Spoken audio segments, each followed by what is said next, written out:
Bonjour, aujourd'hui je vais vous parler des 3 lois de la robotique d'Isaac Asimov et on va essayer de voir ensemble s'il est pertinent ou pas de les utiliser sur des intelligences artificielles dans le monde réel. Cette vidéo va être dans un format light, c'est-à-dire qu'elle va être moins préparée, plus spéculative et beaucoup moins montée que d'habitude, j'espère qu'elle vous plaira quand même, et qu'elle vous permettra de patienter avant la sortie de mon prochain gros épisode.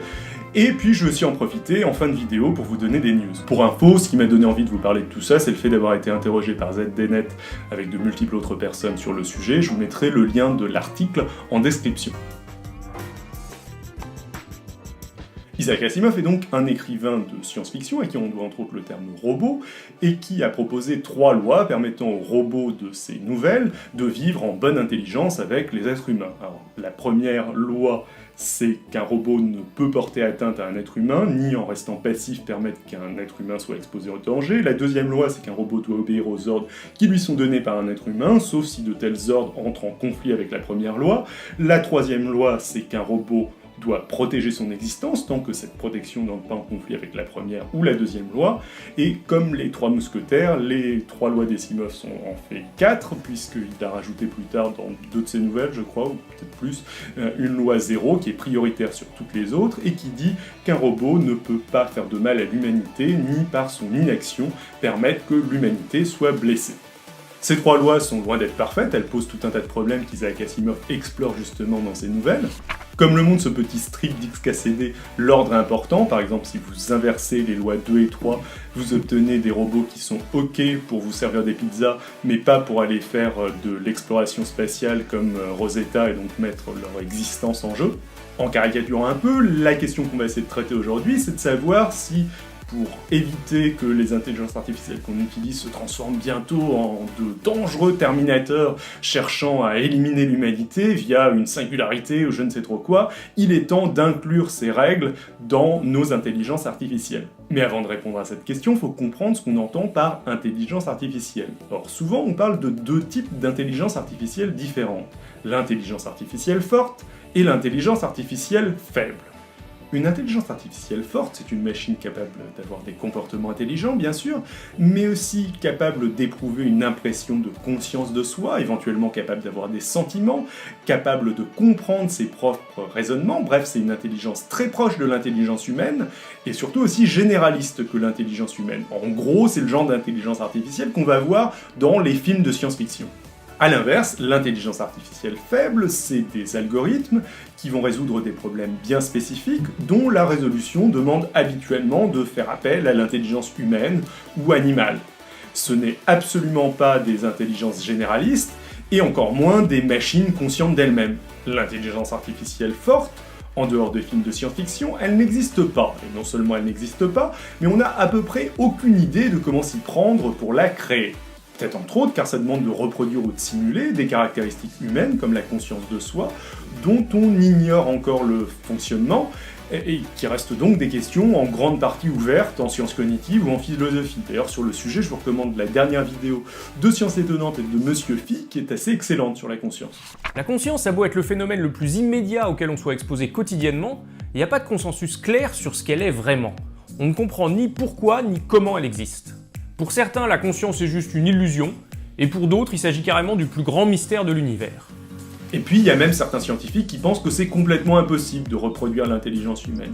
Par exemple, parce que nous pensons de manière continue, tandis qu'un ordinateur va penser de manière discrète, on va dire étape par étape.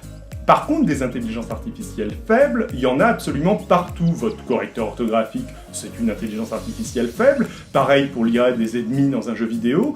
Et pour l'algorithme YouTube de recommandation qui vous a peut-être suggéré cette vidéo. D'ailleurs, souvent ces intelligences artificielles faibles sont meilleures que les humains dans leur domaine spécifique. Ça fait longtemps qu'on n'a plus vu d'humains battre les meilleures intelligences artificielles aux échecs. Ça va pas tarder à être la même chose au Go. On n'arriverait pas à concevoir les processeurs informatiques modernes sans l'aide d'intelligence artificielle.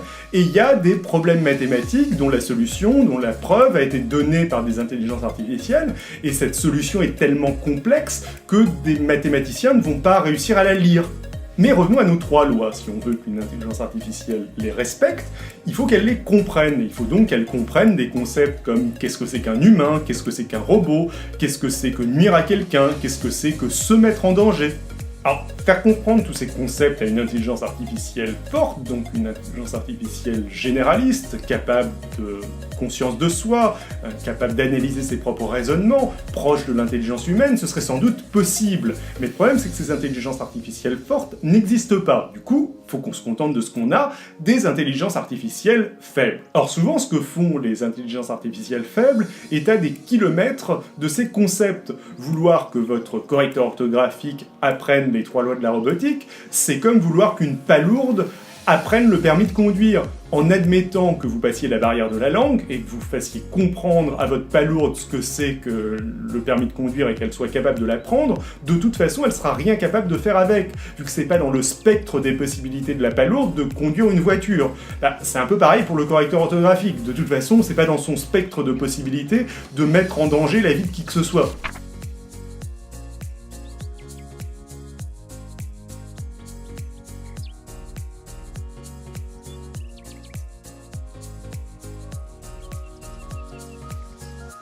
Vous allez me dire, et vous n'aurez pas tort, que là je fais du cherry picking. Je choisis un exemple qui me convient particulièrement bien car il soutient mon propos. Du coup, parlons de quelque chose d'un petit peu moins absurde, le cas des algorithmes évolutionnaires. Le principe d'un algorithme évolutionnaire, c'est de faire évoluer des programmes par sélection naturelle, généralement pour qu'ils réalisent une tâche précise. Vous voulez en savoir plus, je vous invite à regarder ma vidéo qui s'appelle Vie artificielle sur cette même chaîne, ou écouter ma série de podcasts audio du même nom, je vous mettrai les liens en description. Faire évoluer des programmes par sélection naturelle, ça alimente facilement les fantasmes, les cauchemars. On se dit qu'il va y avoir un bug, que le programme va se reproduire hors de tout contrôle, puis qu'il va vouloir éliminer l'humanité pour assurer sa survie. Et après tout, pourquoi pas, vu de loin, cette crainte peut paraître tout à fait légitime. Alors certains vont se dire, voilà le type d'intelligence artificielle auquel il faut imposer les 3 lois de la robotique. Mais c'est mal comprendre le principe des algorithmes évolutionnaires. Le programme qui va évoluer, il va manipuler des entités qui ont été définies au préalable. Généralement, il va relier une suite d'entrées à une suite de sorties par une équation mathématique ou une suite d'équations mathématiques. Par exemple, si jamais on fait évoluer des programmes pour qu'ils calculent la résistance du béton, aussi longtemps que vous fassiez évoluer les programmes en question, la sortie, ça va toujours être une valeur mathématique unique qui est censée représenter la résistance du béton. Va conquérir le monde avec ça.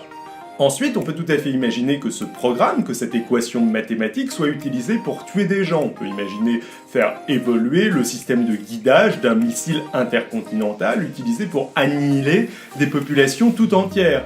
Mais vous comprendrez bien que ce programme n'est qu'un genre d'outil au même titre qu'un tournevis ou que les équations mathématiques d'Einstein. On ne peut pas envisager de lui inculquer directement des valeurs morales. Par ailleurs, une autre complexité qui se rajoute là-dessus, c'est que souvent en intelligence artificielle, on utilise des techniques d'apprentissage, comme les réseaux de neurones ou les algorithmes évolutionnaires. Et ces méthodes d'apprentissage vont générer du code extrêmement complexe, des règles extrêmement complexes. Donc les intelligences artificielles vont effectuer la tâche demandée, mais on va avoir énormément de mal à comprendre comment elles l'effectuent et quels concepts elles manipulent pour les effectuer. Or, pour implémenter ces 3 lois de la robotique, mieux vaut non seulement qu'une intelligence artificielle comprenne les concepts contenus dans ces 3 lois de la robotique, mais aussi que nous comprenions comment elle comprend ces concepts. Si jamais on se retrouve avec une intelligence artificielle qui considère qu'un humain c'est quelque chose qui a 2 bras et 2 jambes, et qu'elle se retrouve face à un humain à qui il manque un bras, et que donc elle considère que ce n'est plus un humain, on va se retrouver avec des petits problèmes. Du coup, plutôt que de vouloir que les intelligences artificielles respectent littéralement les 3 lois de la robotique, mieux vaut plutôt voir si les intelligences artificielles qu'on utilise à l'heure actuelle respectent l'esprit de ces 3 lois. Les lois 2 et 3, à mon avis, c'est les moins intéressantes. Parce que, en gros, le monde fonctionne déjà comme ça. On ne conçoit pas de produits qui ne les respectent pas, à moins que ça ait du sens. En tout cas, pas volontairement. Le Samsung qui explosait, bien évidemment, il n'avait pas été conçu pour exploser.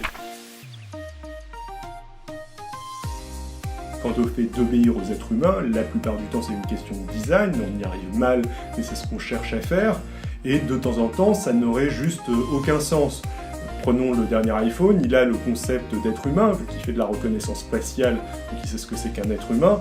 Néanmoins, personne n'aurait envie que son téléphone obéisse à n'importe quel être humain. Si votre voisin pouvait prendre votre téléphone, le regarder et dire « Ok, c'est bon, c'est un humain, ok, donne-moi le numéro de carte bleue associé à ce téléphone, pas de souci, le voilà », ça plairait à personne.